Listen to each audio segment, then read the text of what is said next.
You don't get a veto just because you're uncomfortable, Noah, Rachel hissed, one hand gripping her swollen belly, the other pressing a chopping knife against the cutting board with a little too much force. This is my body, my labor, my pain. I get the final say. And I'm just what? An accessory? I fired back, the words sharper than I intended. You act like I'm not part of this child's life just because I'm not carrying him.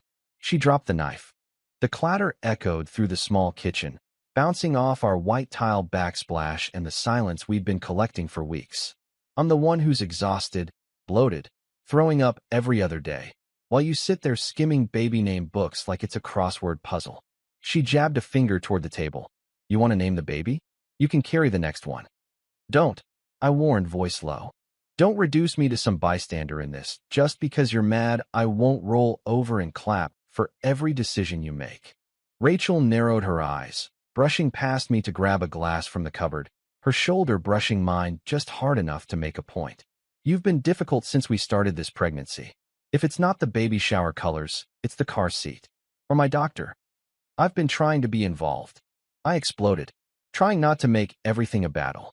But you want control, not a partner. You didn't even ask if I liked the name. You just told me.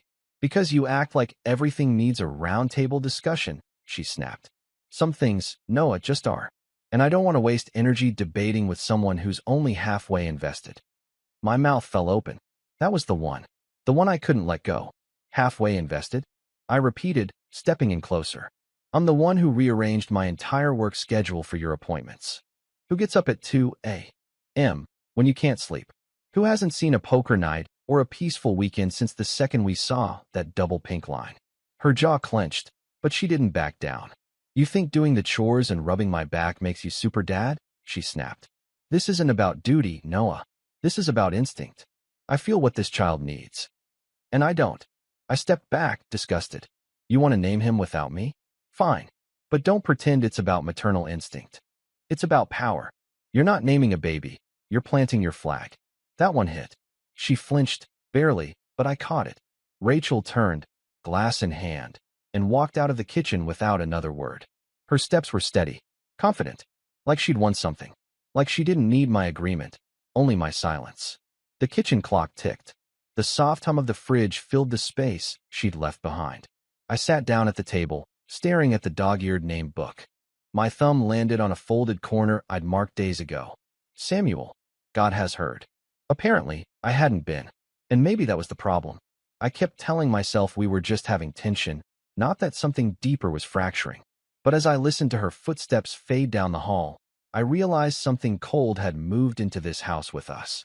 And it wasn't leaving. It happened on a Tuesday. She waited until we were in the living room, half watching some rerun of a cooking show while the rain ticked against the windows like a soft warning. She was folding laundry, her expression oddly serene, like she'd rehearsed this moment down to the breath.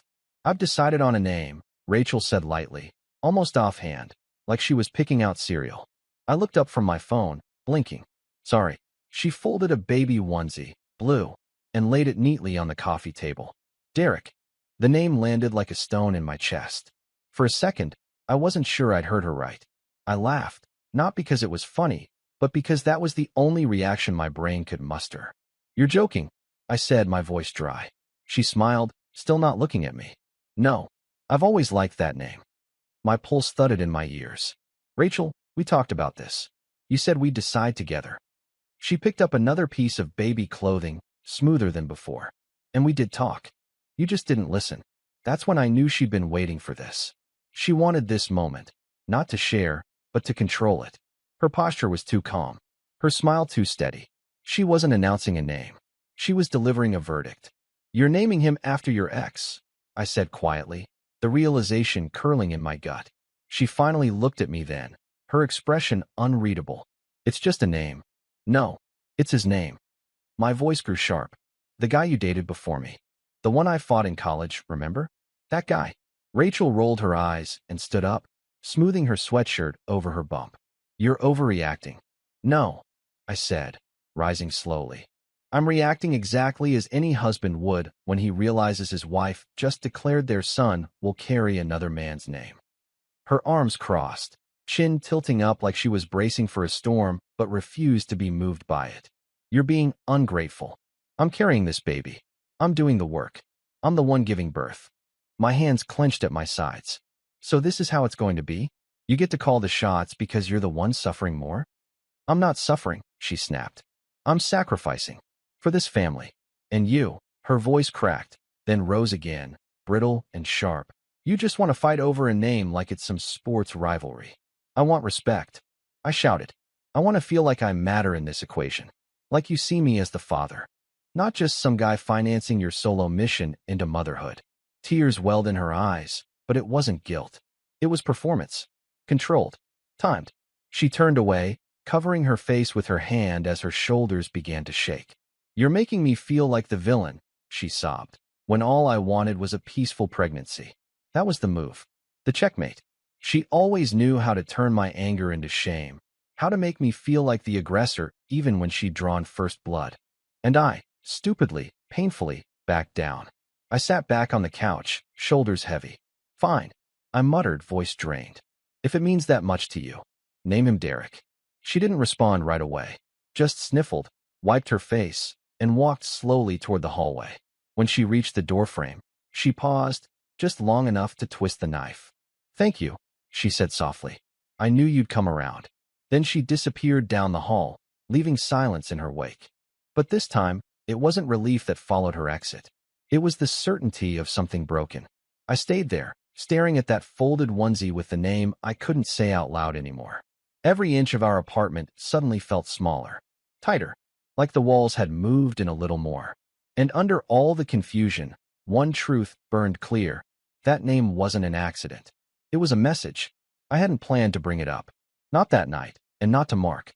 We were downtown, the kind of dive bar with sticky floors and cheap beer and plastic pitchers. A row of TVs above the bar showed a Bulls game neither of us was watching. I was nursing a drink, my second, maybe third, long enough in to loosen the edge, but not so far gone that I couldn't feel the tightness in my chest. Mark had been my roommate back in undergrad. He'd seen me drunk on heartbreak, giddy on first dates, nearly expelled after that brawl behind the fraternity house. He knew me before the neckties, before the mortgage. And Rachel, he knew her, too. You look like hell, Mark said, giving me a sidelong glance over his pint. Thanks, I muttered, dragging my finger through the condensation on the table. She's still making you sleep on the emotional couch? Or has she finally given up and just built you one out of throw pillows? I almost smiled. Almost. We're talking less, I said, then took a sip. Arguing more. Mark nodded, leaned back. That's marriage, man. One long conversation about who's more tired. I stared at the bottom of my glass. She named the baby. That got his attention. I thought you two were still deciding. Apparently not, I said flatly. She just dropped it one day like it was already settled. Derek. Mark went still. It was so sudden I noticed it before I realized what it meant. He was mid-laugh, his hand raised with the beer, and then, frozen. His eyes locked on mine like I'd just said a curse word in church. Wait, he said slowly, lowering his glass. Did you say, Derek? Yeah. Silence. The bar buzzed around us, but all I could hear was the soft clang of someone dropping a glass across the room and the pounding in my ears. Mark leaned in slightly, voice low now. Rachel's ex. I didn't answer. I couldn't. Not yet. Mark shook his head, almost to himself. That Derek? The guy you clocked during senior year? Over her. I finished quietly. He exhaled hard. Jesus, Noah. I stared at the table, my breath catching. A memory surfaced, uninvited and cruel. Rachel in college, younger but not sweeter, laughing a little too loud at another guy's joke. Me, younger too, dumber, walking into a party and seeing them standing too close. Derek, his hand on her waist. The fight that followed. The blood on my shirt. It didn't mean anything, she'd said back then. He was nobody. But now, she'd named our child after him. Mark leaned forward, voice sharp now. You really think that's just a coincidence? I didn't respond. I couldn't even blink. My mind was racing. Every argument, every dismissive look, the smug way she said his name. You okay? He asked, softer this time. I nodded slowly, but the lie tasted bitter. I wasn't okay. Something had cracked wide open, and the cold was rushing in. Mark took a sip, eyes still on me. Man, I don't want to start a storm here, but you might want to look deeper. That name choice. That's not random. I know, I said finally. The words came out hollow. My stomach twisted as my brain began assembling pieces I didn't want to see connected. I thought of Rachel's insistence, her defensiveness, the way she cried when I pushed back, not with heartbreak, but with weaponized tears. I need to ask her again, I murmured. Mark just gave me a look, one I couldn't shake. A storm had started inside me, and I had no idea where it would lead. I didn't go straight home after the bar. I drove around for almost an hour, aimlessly circling blocks in silence, the streetlights flickering off the windshield like quiet accusations. The city looked blurred through my window, foggy, half-formed, like my thoughts. I kept hearing it in Mark's voice. You really think that's just a coincidence? By the time I parked in front of our building, I was sure of only one thing. I needed to hear her say it. Out loud. With no wiggle room. No smiles. No theatrics. Just the truth. I walked in to find Rachel curled up on the couch, a blanket over her legs, a mug in her hands. She was watching some home renovation show, but the volume was so low it was practically silent. She looked up as I stepped inside. Hey, you're late. I didn't respond. Just hung up my coat and walked into the room, not sitting. She noticed the difference instantly. My posture, the tension. Her smile faltered.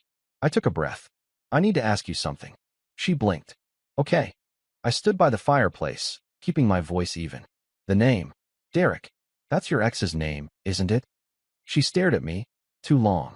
Just long enough to say everything. Then she gave a small, breathy laugh and shook her head. Noah, seriously? You're really dragging up college right now? Answer me. Her smile faded. Her fingers tightened around the mug. It's a common name. Cut the games, Rachel. She looked away. I liked the sound of it. You could have picked any name. Any name in the world. And you picked that one. The guy I fought. The one you told me meant nothing. Her jaw twitched, but her voice stayed calm. You're being paranoid. I stepped forward. Tell me it's not his name. Tell me this isn't some twisted way to what? Get back at me? Relive something? Noah, she snapped, her voice breaking now. You're imagining things. You always do this. You twist everything. I didn't move. I didn't flinch. You lied, Rachel. Her eyes welled up. Why are you attacking me? Because you're hiding something.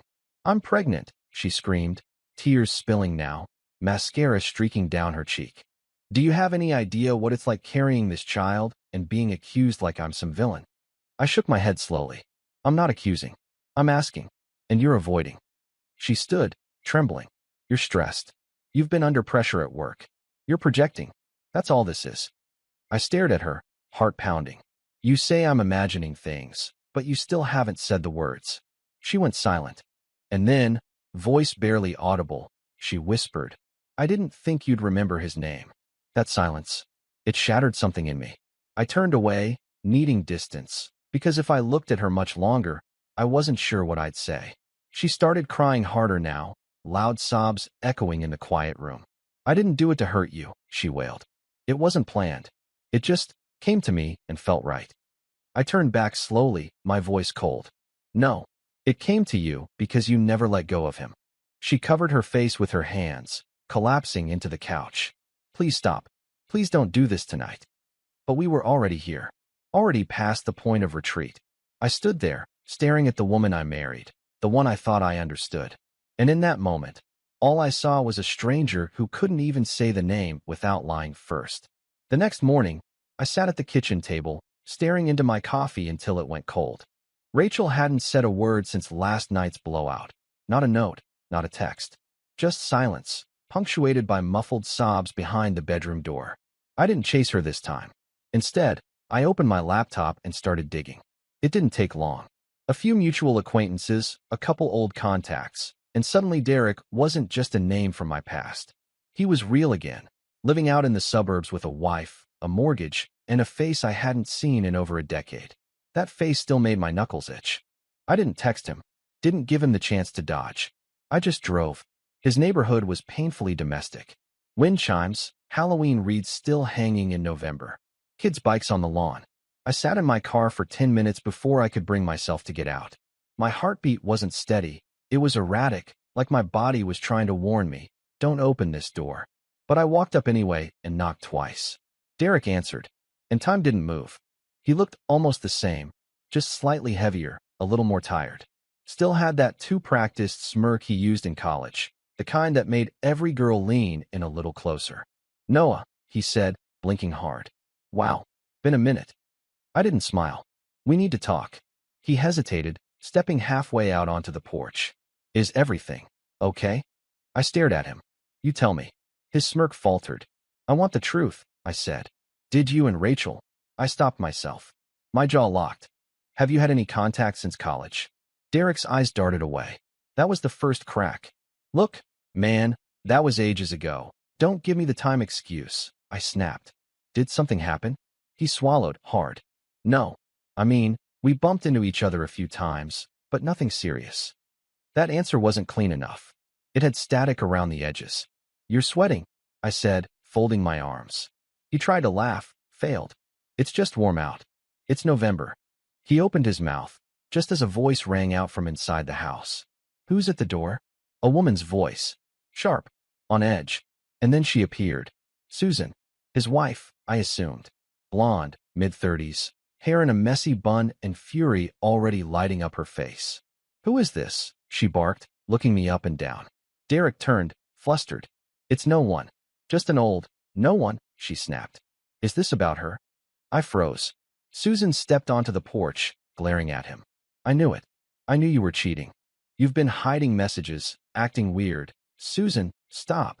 Derek tried, but she was already over the cliff. "Who is she, huh? Who is the woman you're risking everything for?" She turned to me. "Is he cheating on me with your wife?" My throat went dry. He didn't deny it. He didn't say a single word. That silence was a confession. I stared at him, cold spreading through my chest like spilled gasoline. "You really did it," I muttered. "You slept with her." Derek ran his hand over his face, eyes wide now. It wasn't supposed to be like that." Susan's face crumbled. She let out a breath like a balloon deflating. "You unbelievable coward." She spun on her heel and stormed back inside. The door slammed so hard the porch shook. Derek leaned against the frame like he'd just been shot. I didn't say anything else. Didn't have to. I turned, walked back to my car, and sat in the driver's seat for what felt like hours. Everything I had feared, everything I tried to rationalize, it was all real. And the worst part? Rachel hadn't just betrayed me. She'd done it knowing I would still be the one left to clean it up. By the time I walked through the front door, the sky was already shifting toward dusk. Chicago's cold had crept under my coat, but I wasn't shivering. I was numb. Rachel must have been pacing, waiting, because the moment she heard the latch click, she appeared at the end of the hallway like she'd been summoned by a silent alarm. Her eyes were red-rimmed, cheeks pale. She opened her mouth, but I raised a hand. "Don't." She froze, arms wrapping around herself. I didn't know you were going to find out." I said flatly. "No, you were hoping I wouldn't." Her chin quivered. "Let me explain." "No," I snapped. "This is not one of your little stage plays, Rachel. You don't get to cry on cue and expect the audience to forget the scene before." The living room was dead quiet. The same space where we had once mapped out paint colors for the nursery. Now it felt like a courtroom. And I wasn't wearing the robe. I was wearing the cuffs. "You named our child after a man you were still seeing," I said, stepping closer. "You looked me in the eye and told me it was coincidence. And then you let me carry the guilt for asking the question." Rachel's voice cracked. "I made a mistake," I laughed. Cold. Hollow. "Mistake?" "No. A mistake is dropping a plate. You made a choice." She came toward me, her voice rising, breaking. "Noah, please, don't do this. We're so close. The baby's almost here. We can get through this." I panicked. I didn't know how to stop it once it started. "So you lied your way forward. I didn't want to lose you." "Too late." She staggered back like I'd struck her, falling onto the armrest of the couch. The baby kicked. She winced, then clutched her side. "I'm scared, Noah," she whispered. "I don't want to raise him alone." I walked past her, into the kitchen, poured water I didn't drink, let the faucet run too long. Then, finally, I turned around. "We're doing a paternity test," I said, the words like iron. She flinched. "What?" "When he's born. I'm not raising someone else's son without knowing the truth." Tears welled up again, fast, but I didn't flinch this time. "Noah, please," she reached for me, desperate. "I'll let you name him. Anything you want. I'll never talk to Derek again." I don't even know if he is mine. Rachel. That stopped her. Everything in her face collapsed in an instant. She sank onto the couch, whispering into her hands, I don't know either. The room tilted. The quiet that followed wasn't a pause. It was judgment. A verdict sealed in silence. She sobbed. He said it was only once. I thought it didn't matter. I thought it would all just go away.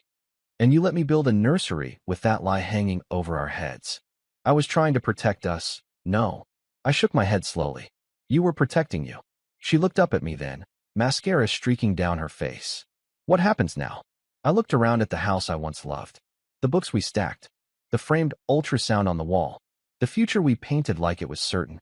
And then I looked at her. I wait, I said quietly. For the test.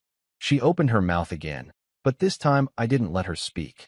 I walked out of the room, not slamming the door, just closing it like the final page of a chapter too painful to reread. The hospital room smelled like antiseptic and blooming dread. It had been 26 hours of labor. I'd barely spoken 10 words since we arrived, and Rachel hadn't tried to force more out of me. Not this time. She was pale, sweating, gripping the edge of the bed like the world was slipping from under her. Nurses bustled around us, adjusting monitors, offering encouragement. The walls were soft blue, almost soothing, like they were trying to pretend what was happening here wasn't tearing something apart. Then the cry came. High, shrill, piercing. A boy. The doctor announced it like a ceremony. I heard the words, but it felt like I was underwater. I stood there, rooted to the floor, watching a nurse clean the baby's face. His hands were so small they didn't seem real. 10 fingers, 10 toes. A perfect little stranger. Rachel sobbed into her pillow. Not from pain anymore, something deeper. The kind of crying that no epidural could touch. The nurse looked at me, smiling politely. Would you like to hold him? My feet didn't move. Eventually, I took a step forward and reached out. He was light, warm, alive, and I had no idea who he belonged to. I tried to feel something, joy, awe, hope, but there was a wall between us. A glass wall I couldn't break, built brick by brick from everything I now knew. The baby yawned. His eyes fluttered. He didn't cry again. He was calm. I hated that I couldn't be. A nurse came in with a clipboard, clearing her throat. Mr. Hill, we'll need a quick cheek swab when you're ready. For the paternity panel. Rachel stirred on the bed, voice raw. Can't we wait a day? No, I said flatly. We do it now. The nurse nodded, then moved gently between us, swabbing the inside of the baby's cheek and sealing the sample in a labeled tube. She handed me a second swab. For you. I didn't hesitate. A swipe. A seal. A signature. That was it. Rachel turned her face to the wall. She didn't speak. She didn't cry again. When they took the baby for weighing and testing, I followed into the hallway. They handed me a small blue hat and the blanket he'd been wrapped in. Then someone gave me the stuffed lion I'd brought in from the car hours earlier, a gift I bought months ago, back when I still believed. I sat on a waiting bench near the vending machines. The lion in my lap. My hands trembled. I don't know how long I stayed there. Long enough for families to walk past me laughing. Long enough for a janitor to mop the same patch of floor twice. Long enough for Rachel to be wheeled to recovery without asking where I'd gone. I stared at the lion, its stitched eyes staring back like they had answers I didn't. What if he's not mine? What if he is? I was terrified of both. And somewhere beneath it all, buried in the noise and exhaustion, a voice kept whispering the thing I didn't want to face. No matter what the test said, something had already been lost. A week passed in limbo. Rachel came home first. I stayed one more night at my brother's place before walking back into the apartment we both once called ours. The nursery was ready, painted soft gray, with tiny lion decals on the walls. I avoided going in. I didn't want to hear the creak of the rocking chair I'd assembled with quiet hope. We barely spoke, except for updates. Feedings. Diapers. Appointments. Her voice stayed low. Mine stayed lower. Then one morning, the email came. I saw it in my inbox. Subject line clinical and cold. Paternity report. Results available. I froze. Rachel must have heard the vibration from the kitchen because she rushed into the living room just as I clicked the link. Her face was already shifting, desperate, hopeful, rehearsed. Is it here? She asked, clutching her phone like a lifeline. I didn't answer. My eyes were scanning the PDF, fast. Paternity probability, 99. 9%. Rachel let out a sound between a gasp and a laugh. See? Noah, it's fine. It's okay. It's all okay now. But I wasn't smiling. I wasn't moving. My eyes had stopped, locked on something that made the air suck straight out of my lungs. The report didn't have my legal name, Noah Hill. It listed Nathaniel King. And the address? It wasn't ours. It was one I'd never lived at. I didn't even recognize the zip code. Rachel's voice broke through the fog. It says you're the father. That's what matters. I turned my head slowly. You submitted this? I asked, voice tight. What? Her smile faltered. This isn't mine, I said, pointing at the header. This isn't my name. And this isn't our address. Her lips parted. Her eyes blinked fast, like she was trying to process how quickly the ground was shifting under her feet. I don't know. Maybe it's a clerical error? No, I said coldly. This is someone else's result. Rachel stepped back, hand clutching her shirt. It must have gotten mixed up. Noah, please, let's just call the clinic. They can explain. I stood up slowly, heart thudding like a war drum. Who submitted the samples? I did, but I used your ID and what? My voice rose. You faked it again? You submitted someone else's name? You tried to bury the truth one more time. Rachel crumbled. I didn't know what else to do. I thought maybe if you saw 9%, we could move on. You thought if you gave me the illusion of truth, I'd stop asking questions. She covered her face. I was scared. You should be, I said, because now I'm done asking. She started crying again, but this time, something was different. There was panic. Real, raw panic. I picked up my coat and keys, heart numb. I'm going to the clinic, I said without looking at her. I want the real results. The ones with my name. Her voice cracked behind me. Noah, please, don't do this. We can just let it go, but I was already halfway to the door. And for the first time since this started, I didn't feel doubt. I felt fury. The kind that doesn't yell anymore, just burns. The drive to the clinic was dead silent. No music, no news. Just the hum of the tires and the echo of every moment that had led me here. My fingers drummed the steering wheel at stoplights, but my heart was oddly still. I'd already said goodbye to hope. Now I just needed proof. At the clinic front desk, I asked for the director. 30 minutes later, I was sitting across from a thin man in a gray sweater vest who adjusted his glasses twice before speaking. Yes, Mr. Hill. We ran the test under the information provided, Nathaniel King. However, that ID didn't match the father listed on the birth certificate. So you flagged it. We did. And we ran a second sample. This time, he looked over his glasses, under your actual name. He slid a white envelope across the desk. I stared at it. My name printed on it. My address. No spelling errors. No shadows. This is the official result. Yes. Sealed? He nodded. Completely. I tucked it into my jacket without opening it. Not here. Not under fluorescent lights. The truth deserved silence. And she needed to hear it with me standing in the room. Back at the apartment, Rachel was in the rocker, holding the baby like a shield. She looked up when the door opened. Eyes red, lips tight. You went, she said softly. I didn't answer. I took the envelope out of my coat and placed it on the coffee table between us like a bomb. She looked at it, then at me. Noah, she whispered. Can we just talk? This is the talk. She didn't move. I sat on the edge of the couch and opened the envelope. No theatrics, just a tear along the seal. A quiet breath. Then I pulled out the page and read.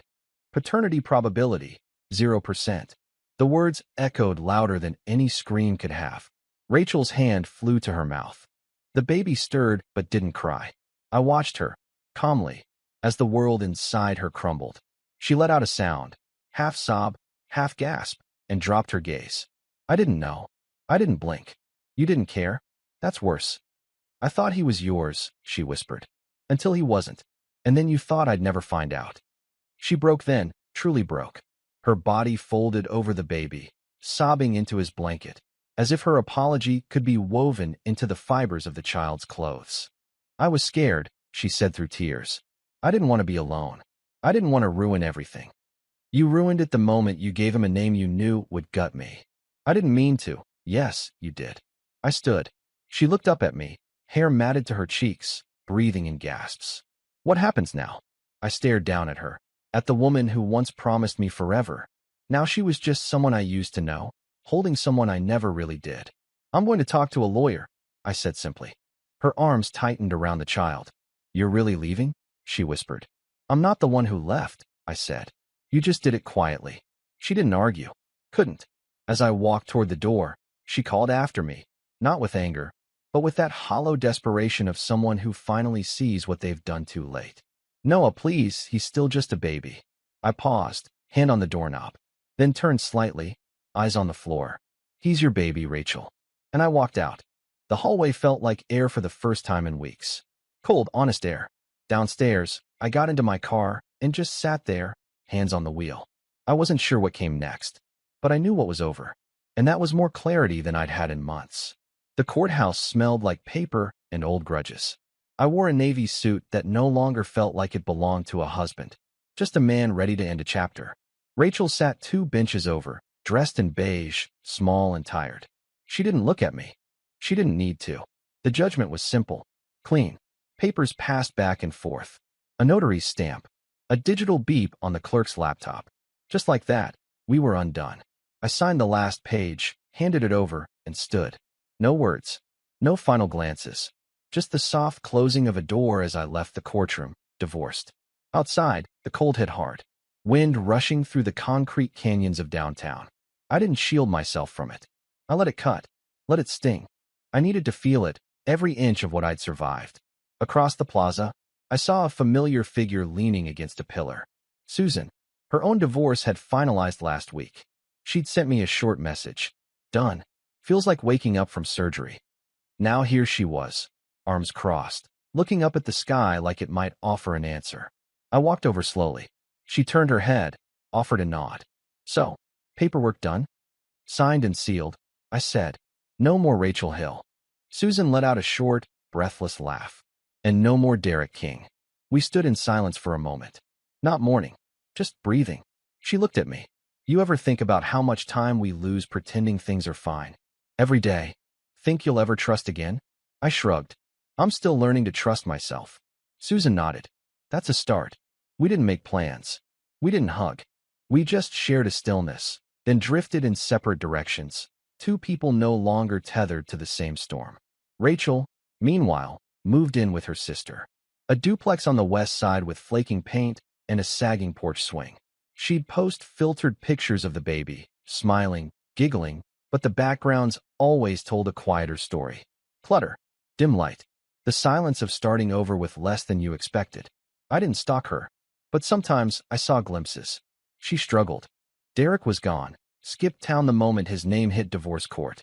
No calls, no checks, just vanished, like he never existed. And Rachel? She learned what it meant to name a child after a ghost. 6 months later, spring returned to Chicago with shy warmth and scattered blossoms. The kind of day that tries to convince you winter never really happened. I didn't plan to see her. It just happened. I was cutting through the park on my walk home, something I'd started doing lately, just to keep my mind clear, when I spotted her on a bench near the duck pond. Rachel. She looked older. Not by years, but by gravity. Her shoulders hunched inward, hair pulled back without care. Her eyes, those sharp, calculating eyes, had dulled into something distant. The baby, now a bit bigger, sat in her lap, wrapped in a puffy jacket, clutching a teething ring like it was a compass. She didn't notice me until I was almost past. Then she blinked. Noah. I stopped. There was no anger in her voice. No edge. Just exhaustion. She looked like someone still waking up from a dream she didn't remember agreeing to have. I didn't expect to see you, she said, shifting the baby in her arms. I gave a soft nod. Didn't expect to be seen. She hesitated, then added, he's growing fast. I looked at the child, brown eyes, round cheeks, a quiet curiosity. I wondered who his real father was. Wondered if he'd ever know. But that wasn't mine to chase anymore. Does he know? I asked quietly. She shook her head. No. And Derek's vanished. No support. No texts. Nothing. I could hear the resentment coiled beneath her words. The bitterness she now tasted daily. Life got real small, she added. Fast. I didn't answer. There wasn't much to say. She looked down at the boy. He's good, though. He doesn't know what he was born into. I think that's mercy. I crouched a little, met the boy's eyes. He blinked, then smiled. A real smile. No agenda. No memory. I said softly. I'm sorry for the child who is now being raised without a father because of the mother's dissolute life. Rachel flinched, but didn't deny it. She knew it was true. I stood. She looked up at me, and for the first time, there was no manipulation left. Just someone sitting in the wreckage of her own choices, trying to keep a child warm with the tattered blanket of regret. You were a good man, Noah, she said, barely above a whisper. I hope someone sees that next time. I didn't smile. I didn't look back. I just walked away, the gravel crunching under my steps, the spring air brushing past like a clean breath. Behind me, the park continued its quiet hum. Birds chirped. Children laughed. Life moved on. And so did I.